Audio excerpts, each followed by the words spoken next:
Hi everyone, ni siku mpya ya Smart Survey TZ.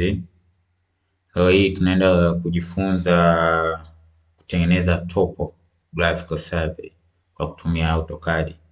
Kama tunavyojua, topographical survey ni physical feature of a place, especially shown on the map.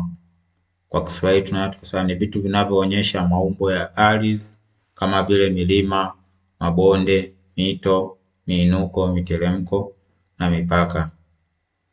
Sana sana topo tunatumia katika sehemu mbalimbali, katika engineering, katika hydrographic survey na hata cadastral. Hasa kiufupi, ubao wetu wa AutoCAD kama unavyoonekana tunatumia 3D ya 2022.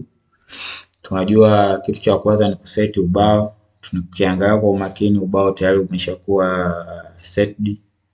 Kwa tunaenda moja kwa moja. Kama unavyojua, ubao wetu au AutoCAD yetu ya 2020 au 3D, mfumo wa kuingiza coordinates zetu tunasema zinakaa. Ngoja niwaonyeshe. Cha kwanza, it depend na wewe mwenyewe utavyozipanga kwamba ni point, northing, easting, elevation, description. Usiweke description huku juu kwamba kuonyesha hii ni point, hii ni northing, hii ni easting, hii ni elevation na hii ni description. Pointi zako utaweza kuzivuta katika ubao wako. Kwa mara nyingi tunazipanga kwa namna hii. Tuta cancel, tutarudi kwenye ubao wetu kama kawaida, tutakuja kwenye points. Tuta point create tools, then tuta add au tuta import points. Tutaenda moja kwa moja kwenye file letu. Tukiangalia file letu ni topographical, tuta add, then tuta open. Then baada ya hapa tutaangalia, tunajua point zetu tumezipanga point, northing, easting, elevation, description. Kwa utakuja kuangalia hapa kwamba ni point, northing, ni point hapa, ni point, northing, easting, point, elevation na description. Baada ya hapo tuta okay. Tuta wait minutes au seconds, hapo zitakuwa tayari. Baada hapo uta right click, uta zoom, then uta zoom to the extent. Kama unavyoona, hii ni topographical ya bomba la maji ambayo ilifanyika Kigoma mwaka 2024. Kama unavyoziona pointi zetu ndo hizi. Ukiziangalia kwa umakini hazina description wala elevation, lakini some point ndio tunaona zipo sawa. Kwa usipanic wala nini, kwa utachokifanya utaselect point moja, utai click, then utakuja point group properties.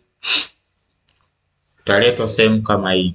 Utaona kuna sehemu imeandikwa default styles, kuna point style na point label style. Tutaanza na hii ya juu. Utakuja uta click, utakuja kwenye map. Tunajua yetu inatuonyesha kama x, then tuta select either plus na x, tunaweza tuka add na hiyo ikakaa namna hiyo. Tutakuja hapa tutaweka use fixed scale, tutapunguza kidogo, tuweke 1.5.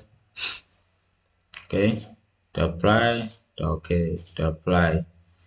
Okay, utaona hata kwenye ubao imechange. Then utakuja kwenye point label style. Tunajua ni point, elevation na description. Uta click, utakuja uta click hapa, itakuleta. Utakuja kwenye general, kwenye layout then tutaanza na description to edit, lakini tunajua kabisa katika topo sana number, point number hatu deal nazo. Kwa hiyo utachokifanya utakuja kwenye hii visibility utaweka false, kwa utakuwa umezitoa. Itabaki point elevation na point description peke yake. Tutaanza kuedit point description kama unavyoiona hapo. Tutapunguza, tutaweka na yenyewe 1.5. Oh no, tuweke 1 only. Also utakuja kwenye elevation, also tuweke 1. Baada hapo tutajaribu kuivuta. Ukiangalia kwa makini tunaziona zipo down. Tutachokifanya tutapunguza kwenye y, tukiweka 1 naona zimepanda zote, then tutabadilisha na rangi kwa upande wa point elevation. Mimi ningependelea niweke nyekundu, then kwenye description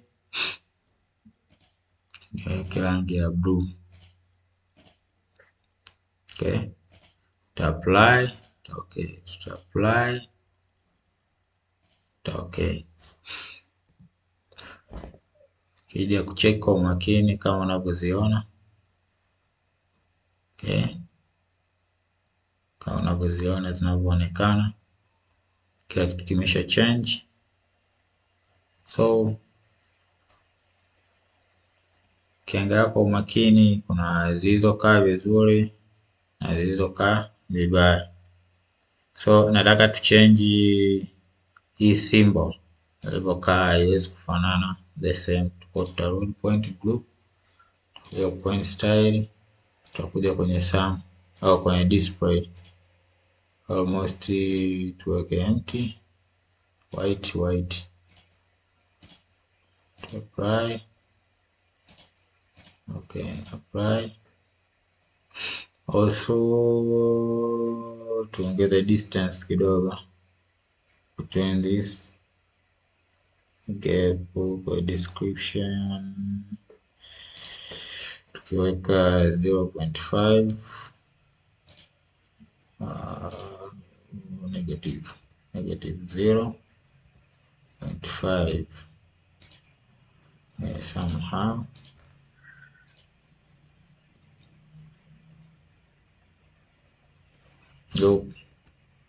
Somehow sasa hivi tunaona imekaa vizuri, sio mbaya. Kwa hiyo ndio tunaita stage 1. Umeshaziita pointi zako, umeedit, umedo everything.